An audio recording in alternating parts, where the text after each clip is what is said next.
I've got a book coming out in a couple of months all about about that particular issue, in which I show that the most successful pilgrimage in Japan, the Shikoku pilgrimage, has increasingly in the last few years reoriented its publicity to depict it more and more as a kind of tourist holiday thing, in which you get more and more focus on the gourmet foods that you can eat along the pilgrimage route than you do about miracles and worship at the temples. It's becoming heritageized. And in fact, the Shikoku temples have applied to get UNESCO World Heritage status. For the simple reason, as priests in Shikoku have said to me, pilgrimage in general is declining in Japan. They're worried that Shikoku is going to, pilgrimage is going to decline. The way to boost it is to get foreign international tourists who go around visiting heritage sites, so they're trying to turn the pilgrimage into a heritage site for that reason. So I could go on. That's another branch of secularization, I think. Finally, another point is that some people in recent times have suggested that there has been a shift away from institutional religion. We see the same sort of arguments and discussions being put out in Britain too, where people have talked about a turn from the religious to the spiritual. A notion that spirituality, whatever that means, and it's very vaguely defined when people write about it, that people are turning to a kind of personalised, autonomous pursuit of interests to do somehow with their mind and sense of being, but without religious commitment, and that this is growing as a phenomenon. This is an argument that's made by people both writing about religion in Britain and in Japan. The term spirituality has become a kind of quasi-Japanese, another Japanese loanword. And indeed, for a while on television, etc., a number of figures who kind of acquired status as New Age or spiritual gurus, such as Hosoki Kazuko and Ehare Hiroyuki, became very well known. The notion that certain places were power spots became a fad, or apparently became a fad, and we started to see Shinto shrines, for example, rebranding themselves as power spots in order to try and attract new followers. Interestingly, although people have written about this, very little empirical work has shown that this is a real phenomenon. In fact, the most recent scholarship by a number of Japanese scholars such as Sakurai Yoshihide and by Horie Norikiga have shown precisely the reverse, that the spiritual markets and spiritual conventions which were designed to showcase these new trends have actually progressively failed to attract people. The studies that Sakurai and Horie both show are that the spirit, what they describe as the spiritual bubble burst in 2006. It doesn't seem to have been replaced by anything. In this context, one might ask, what about the internet? I had to throw that in because that's partially what this is all about. This topic. Well, in earlier years, it was thought that the internet would transform the religious landscape in the West and in places like Japan, opening up new areas for practice, enabling people to engage in practices in the comfort of their own homes rather than having to go to distant shrines and temples and so on. It would open up new avenues for religions to spread their teachings and reach out to new followers and so on. Indeed, so confident was I of this thing that in 1998, with my dear friend and colleague George Tanabe from the University of Hawaii, we wrote a book called Practically Religious about Japan, in which we confidently pointed to what was called Inpanet Dosanpai, veneration over the internet, as the new coming area and the development of cyber shrines and so on and so forth. And I'm proud to stand in front of you today, 15 years later, and say, we were wrong. It didn't work out like we said. And in fact, a more recent book by Erika Baffelli, Birgit Stemner and myself, called Japanese Religions on the Internet, or something like that, came out a year or two ago, has argued almost the reverse, that we note that there are less virtual shrines now than there were in 1998. The notion of veneration over the internet hardly has taken off at all. We suggest that it is because when people want to deal with a shrine or a temple, they want to have the tactile engagement with the place, that doing it at a distance doesn't somehow quite work. But more importantly, the internet has proved also to be a bit of a threat and a challenge for religious groups in Japan, as we point out.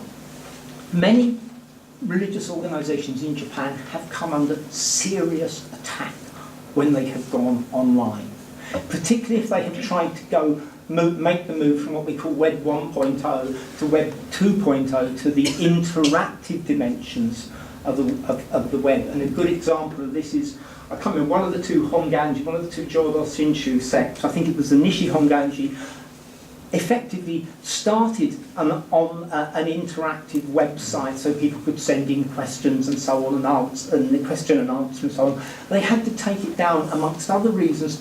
One of the reasons was they were getting attacked and spammed by a militant Pure Land group called Shinrankai. Other religious groups have reported the same things. In other words, you try and go online with an interactive form, you get so heavily spammed, you take all your stuff down and close the site down. And we found that, in fact, often that the internet has become a threat more than it's been a promise for religious groups in general.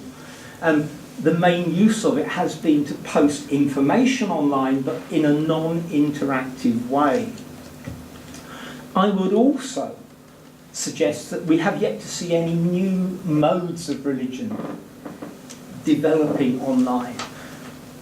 And I wonder, and this is slightly speculative in a way, but I wonder whether to some extent it is because the internet itself provides so many modes of fantasy engagement, whether it's Second Life or blogging or whatever, or so many means of escape, gaming, joining in discussion groups and so on, so many means of self-expression and so on, like blogging and whatever, which is a massive thing in Japan, where there's huge numbers of blogs and so on, that this is giving people other forms of kind of escape, or whatever you like to call it, to engage in, that means that they no longer need anything to do with religion.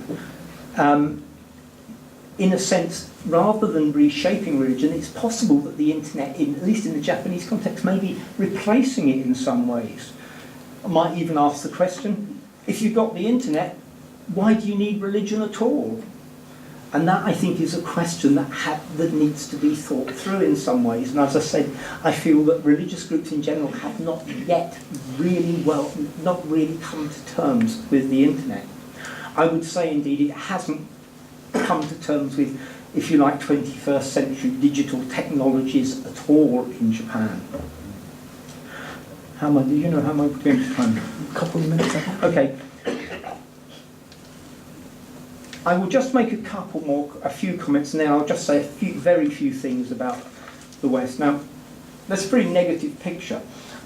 In 1995, after the Hanshin earthquake, where religious organisations were heavily criticised for failing to respond in a decent way, in any real way, or provide solace and so on, that lost them a lot of respect. Then the Ulm affair happened, and it caused that image of religion to be as dangerous to grow. And those factors have damaged religion ever since. Of course, now we're in a new era, in a sense, a new era marked by a terrible tragedy of March 11th to the terrible tsunami and so on. As yet, we don't know what the impact of that is in the longer term in religious terms. There are sort of various debates about how well religious groups have responded to that event. Some people say that they've done it. Religious groups are very quick on providing relief and so on. Some people on the ground have been more critical and said we haven't had that much help, support, or solace. And in a sense, I'm not quite sure that there's been a massively coordinated activity by religious groups to try and, if you like, put aside institutional division and provide help and so on. We don't know for sure, and we won't know for a while, how much that will impact on the way people perceive the need for religion. At the moment, however, I would say that there is, most of the evidence we've seen so far over the last 20, 30 years in Japan is evidence that are highly educated, highly urbanized, technologically advanced postmodern societies are becoming more secularized and are able maybe to move beyond extended involvement with religious institution and religious engagements. To that extent, it's possible that Japan is a marker for other societies. Now, just briefly to kind of throw that into a wider context, I think there is a wider tide in which we see religions, the position of religions being shifted from the centres of society more to the peripheries and to the margins in a lot, particularly of industrial, post-industrial societies. We are aware that in Europe in general there has been, whether it's in so-called Catholic Italy where people aren't following Catholic dictates anymore, or the Protestant, so-called former Protestant regions of Northern Europe, such as Scandinavia, a real falling away of institutional religious support with very little evidence of engagement with anything else in its place. I think similar things could be said about the United Kingdom, certainly in terms of institutional religions, and even to some extent in the United States as well, where recent surveys have shown that one of the rising kind of growth in religious terms is in fact the rise of atheism, not the rise of religious groups. And there's a suggestion that the more groups in the United States have become, we've seen the evangelical, fundamentalist, militant group, Christian groups, the more that they have gone on about things, the more people have actually been turned off religion.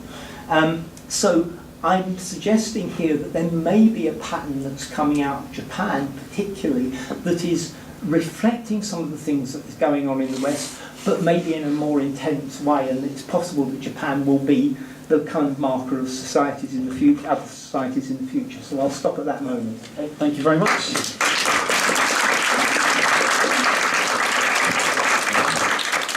Well, I'm hoping you've got plenty of reactions and questions, but I think we'll hear from Reverend Tsushimoto first, and then we'll put it all together afterwards. Good evening. Good afternoon or good evening. I don't know. Either or, I think. Thank you very much, Dr. Harding. Oh, sorry, Reader. I thought you were talking to me. Professor Reader, yeah. I really enjoyed your lecture because, honestly speaking, I'm like visiting the power spots. Last year I was interviewed by a publishing company, and he asked me that as a Zen priest, as a Zen master, what do you think about migrating the power spot? But I said to him, no, I have, as my hobby, I like visiting, not pilgrimage, it's just migrating the power spots. And he could not say anything. Yeah. Anyway, so I'm very sorry.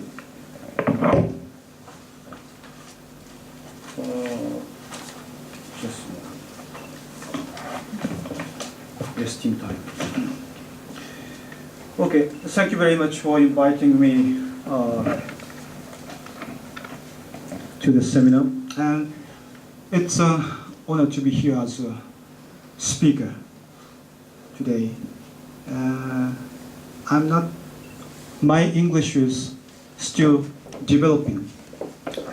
Developing means 良くなっていく。まあまあ、ぼちぼち。So please allow me to rely upon the interpreter during the time of question and answer and discussion. I'm afraid it must be a big burden. The